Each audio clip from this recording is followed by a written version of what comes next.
Hello and welcome to online अड्डा for study one से bad for learning. दोस्तों स्वागत है आप सभी का। इस वीडियो में हम बात करने वाले हैं कई बड़ी और लेटेस्ट अपडेट के बारे में जो कि संबंधित है उत्तर प्रदेश के अंदर नई भर्तियों के विज्ञापन के संबंध में, जिसको लेकर सीएम योगी की तरफ से आदेश जारी कर दिए गए हैं। साथ ही अगर बात की जाए उत्तर प्रदेश के अंदर 75,000 पदों पर नई भर्ती के बारे में, जो कि रिकॉर्ड समय में देखने के लिए मिलेगी मात्र 6 महीने के अंदर। ऐसा मैं नहीं, ऐसा कहना है सरकार का। साथ ही अगर बात की जाए उत्तर प्रदेश के अंदर नई प्राइमरी शिक्षक भर्ती, इसके अलावा उत्तर प्रदेश में सभी खाली पदों को भरने के बारे में 69,000 शिक्षक भर्ती को लेकर भी। लेकिन उससे पहले आप लोग वीडियो को लाइक कर दें और शेयर कर दें, चैनल को सब्सक्राइब करके बेल आइकन को दबा लें, जिससे कि आपको रियल ऑथेंटिक जानकारी ऑनलाइन अड्डा फॉर स्टडी यूट्यूब चैनल से मिलती रहे। चलिए शुरुआत करते हैं सबसे पहली अपडेट को लेकर। एक सवाल आप सभी से होगा, कई बार थंबनेल के अंदर दो तरह की चीज़ें आपको देखने के लिए मिलती हैं। एक होती है बिल्कुल आप सभी के लिए प्लेन, और दूसरी होती है बोल्ड अक्षरों में आप सभी के लिए। अब इसमें से कौन सी थंबनेल बेस्ट है, फर्स्ट या सेकंड? आप लोग कमेंट करके बताना, फर्स्ट या सेकंड आपको कौन सी ज़्यादा अच्छे से समझ में आती है, क्योंकि बोल्ड में कई बार चीज़ें स्पष्ट नहीं हो पाती हैं। ये सेकंड है। चलिए मुद्दे पे आ जाते हैं। मुद्दा ये है कि सभी विभागों के अंदर खाली पदों को भरने के संबंध में सीएम योगी की तरफ से जो आदेश हैं वो जारी कर दिए गए हैं। मुख्यमंत्री ने मांगा विवरण, साथ ही कहा पदोन्नति के लिए प्रदर्शन को बनाए आधार। साथ ही नीचे देखने के लिए मिलता है कि युवाओं के लिए अच्छी खबर यह है कि प्रदेश सरकार जल्द ही विभिन्न विभागों के अंदर भर्ती के लिए प्रक्रिया शुरू कर सकती है। मुख्यमंत्री योगी आदित्यनाथ ने सभी विभागों में खाली पदों का विवरण मांगकर इन्हें शीघ्र भरने का निर्देश दिया है। सोमवार को सभी विभाग, इसके अलावा अपर मुख्य सचिव, प्रमुख सचिव के साथ समीक्षा बैठक करते हुए उन्होंने कहा कि मानव संसाधन अभाव, इसके अलावा और भी तमाम मुद्दों को लेकर यहाँ पे जानकारी लिखी है। लेकिन जो काम की बात है वो आपको यहाँ से देखने के लिए मिलेगी कि मुख्यमंत्री ने कहा कि सभी विभाग ग्राम एवं नगर के साथ ही जिला स्तर से लेकर शासन तक के प्रत्येक संवर्ग में गहनता से समीक्षा कर रिक्त पदों की स्थिति को स्पष्ट करें और नियुक्ति एवं कार्मिक विभाग के माध्यम से सभी विभाग की विस्तृत रिपोर्ट मुख्यमंत्री कार्यालय को उपलब्ध करवाई जाए। नियुक्ति प्रक्रिया में सरलता एवं ई अध्याचन की व्यवस्था को लागू करते हुए उसका उपयोग करें और नियुक्ति के लिए अध्याचन भेजने से पहले आरक्षण नियमावली की सूचना, इसके अलावा परीक्षण कर लिया जाए, जिससे कि आरक्षण को लेकर कोई विवाद ना हो। मुख्यमंत्री ने कहा कि बदलते दौर, इसके अलावा और भी बातें, लेकिन जो काम की बातें वो यहाँ पे आप सभी के लिए यही है कि सभी विभाग, इसके अलावा प्रमुख सचिव, मुख्य सचिव, इसके अलावा जो भी भर्ती आयोग हैं उनके साथ बैठक देखने के लिए मिलती है सरकार की।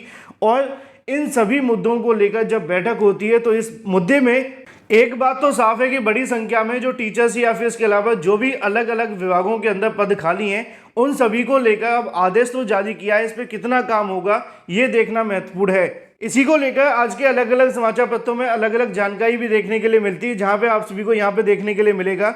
अगर हम बात की जाए 6 महीने के अंदर 75,000 भर्ती के बारे में, तो यहाँ पे आप सभी को शिक्षक भर्ती को लेकर भी जानकारी देखने के लिए मिलती है कि 6 माह में 75,000 की जो भर्ती है वो आपको देखने के लिए मिलेगी, जिसके अंदर नियुक्ति एवं कार्मिक विभाग के अपर मुख्य सचिव देवेश चतुर्वेदी ने बताया कि अगले 6 महीने में करीब 75,000 पदों पर भर्तियां हो जाएंगी। 75,000 पद जो हैं पुलिस के हैं, जिसमें 55,000 पुलिस भर्ती के हैं। इसके अलावा 20,000 की जो प्रक्रिया है वो चल रही है। साथ ही शिक्षा आयोग से भी जो टीचर्स की रिक्तियों की सूचना है वो भी यहाँ से शिक्षा विभाग से मांगी गई है। यानी कि अगर बात की जाए शिक्षक भर्ती को लेकर भी, वो भी नए शिक्षा सेवा चयन आयोग के संबंध में रिक्त पदों का डाटा यहाँ से मांगा गया है। तो ऐसे में उम्मीद की जा सकती है कि नई प्राइमरी शिक्षक भर्ती को लेकर जो बड़ी संख्या में टीजीटी, पीजीटी, इसके अलावा और भी अलग अलग शिक्षा विभाग के अंदर पद खाली पड़े हुए हैं, उन पदों पर ही भर्ती के विज्ञापन जारी होंगे, जिसको लेकर निश्चित तौर पर यहाँ पे बड़ी संख्या में पद खाली होने की जानकारी आपको पहले ही मिल चुकी है। और अब सरकार के माध्यम से रिक्त पदों का डाटा भी मांगा गया है, जिसमें स्पष्ट लिखा हुआ है कि शिक्षा आयोग से भी टीचर्स के रिक्त पदों की सूचना शिक्षा विभाग से मांगी गई है। और ये अच्छी अपडेट है कि अगर इस पर काम किया जाता है सरकार के माध्यम से तो निश्चित तौर पे इन भर्तियों के विज्ञापन भी जारी होंगे। लेकिन कब तक, इसका इंतजार है, क्योंकि वर्तमान में पिछले 5 सालों से शिक्षक भर्ती नहीं आने से बीएड बीटीसी करने वाले अभ्यर्थी काफ़ी ज़्यादा निराश हैं। और इस समय तो बीएड वर्सेस बीटीसी का विवाद भी है, जिसके चलते प्राइमरी को लेकर बीएड अभ्यर्थियों को झटका भी लगा है। फिलहाल मुद्दे की बात यह है कि सरकार ने रिक्त पदों का डाटा मांगा है, जिसमें टीचर्स से लेकर सभी विभागों के अंदर खाली होने वाले पदों की जानकारी जुटाई गई है। अब देखना यह होगा कि इसमें शिक्षक भर्ती को लेकर सरकार क्या करती है। फिलहाल बात कर लेते हैं अपनी अगली अपडेट के बारे में, क्योंकि इसमें कोई दो राय नहीं है कि अगर सरकार चाहे तो उत्तर प्रदेश में नई प्राइमरी शिक्षक भर्ती का विज्ञापन कभी भी जारी कर सकती थी, लेकिन वो सरकार की मंशा साफ नहीं थी, जिसके चलते अभी तक नई शिक्षक भर्ती का विज्ञापन नहीं आया था। लेकिन अब ऐसे में बड़ी संख्या में टीचर्स के पद भी खाली हैं और शिक्षा विभाग से रिक्त पदों का डाटा भी मांगा गया है, और अगर सही मायनों में डाटा भेजा जाता है तो निश्चित तौर पर शिक्षक भर्ती को लेकर एक बड़े विज्ञापन भी आपको देखने के लिए मिलेंगे। फिलहाल जो 75,000 भर्तियां चल रही हैं उसमें पुलिस भर्ती की बात तो की गई है, लेकिन उसमें भी अभी 55,000 पे विज्ञापन आना बाकी है। बात कर लेते हैं अपनी अगली अपडेट के बारे में, जो कि संबंधित है 69,000 शिक्षक भर्ती को लेकर। 69,000 शिक्षक भर्ती में एक अंक विवाद के संबंध में हाईकोर्ट इसको लेकर सख्त हो गया है। राज्य सरकार को अवमानना मामले में कार्रवाई का ब्यौरा पेश करने का मौका दिया गया है। 69,000 शिक्षक भर्ती को लेकर सरकार को एक बार फिर से झटका लगा है, जिसमें 69,000 शिक्षक भर्ती में अवमानना याचिका हाईकोर्ट में दाखिल कर दी गई है। मामला सिंपल सा ये है कि जो एक अंक कॉमन दिया गया था उस पर चयनित अभ्यर्थियों को अभी तक नियुक्ति नहीं दी गई है।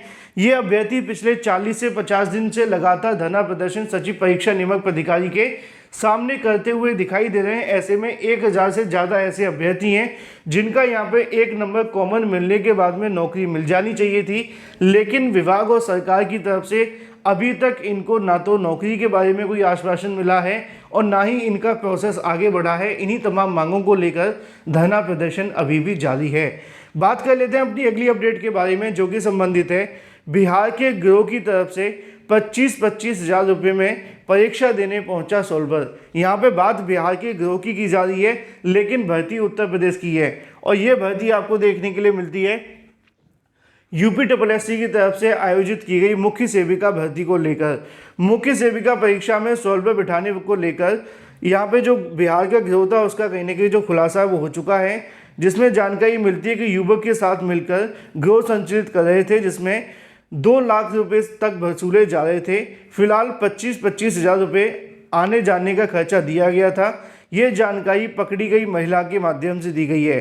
आपको जानकर हैरानी होगी कि मुख्य सेविका के अंदर सिर्फ महिला अभ्यर्थी आवेदन कर सकते थे, लेकिन अब महिलाओं के माध्यम से भी इस प्रकार के जो तंत्र संत्र हैं वो लगाने शुरू कर दिए गए, जो कि निश्चित तौर पे मेहनत करने वाले अभ्यर्थियों के लिए नुकसानदायक हैं। बात की जाए अपनी अगली अपडेट के बारे में तो संबंधित है BPSC बिहार लोक सेवा आयोग विज्ञापन संख्या 26/2023 के संबंध में विद्यालय अध्यापक नियुक्ति किए गए दस्तावेज यदि त्रुटिपूर्ण है तो आप लोग इसको एक बार फिर से संशोधित कर सकते हैं, जिसके लिए अंतिम विस्तारित तिथि 26/9/2023 से लेकर 29/9/2023 कर दी गई है। अधिक जानकारी के लिए ऑफिशियल वेबसाइट पर जाकर चेक कर सकते हैं। Thank you for watching this video.